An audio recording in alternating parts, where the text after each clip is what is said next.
எல்லாம் super team பார்த்தீங்களா, பக்கா டீமு.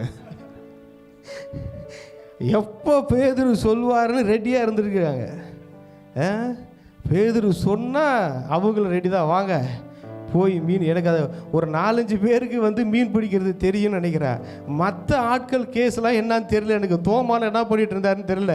அவரும் மீன் பிடிக்க தெரியாதவங்க கூட வராங்க, வாங்க நானும் மீன் பிடிக்க வரேன், வாங்க நாங்களும் வரோம் வாங்க அப்படின்னு சொல்லிட்டு அவங்களும் கிளம்புறாங்க. ஆனால் ஒன்று நல்லா தெரிஞ்சுக்கோங்க, நம்மளை யாராவது தவறாக கைட் பண்ணுவாங்க தெரியுமா? நீங்கள் பின்னாடி பார்க்கலாம், யோவான் சொல்லுவார், எப்பா அவர் கர்த்தர்ப்பா அப்படின்னு சொல்லுவார். சொன்ன உடனே இந்த மீன் பிடிக்க போகலாம் வாங்கன்னு சொல்லி கூப்பிட்டார் பார்த்தீங்களா, ஆள் அவர் தான் போட்டிலேருந்து குதிப்பார். ஆள் குதித்து தப்பிச்சு ஓடுவார். இந்த ஆளுங்க இன்னும் மீனை பிடிச்சிக்கிட்டு தான் இருப்பாங்க.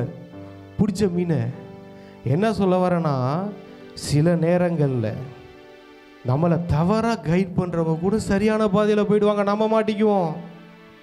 கர்த்தருடைய சத்தத்தை தெளிவாக கேட்கணும், ஆண்டவருடைய வார்த்தையை தெளிவாக கேட்கணும். ஆண்டவர் நம்மள்ட்ட என்ன பேசுகிறார், என்ன பேசியிருக்கிறார்ன்ற விஷயத்தில் நம்ம ரொம்ப கேர்ஃபுல்லாக இருக்கணும்.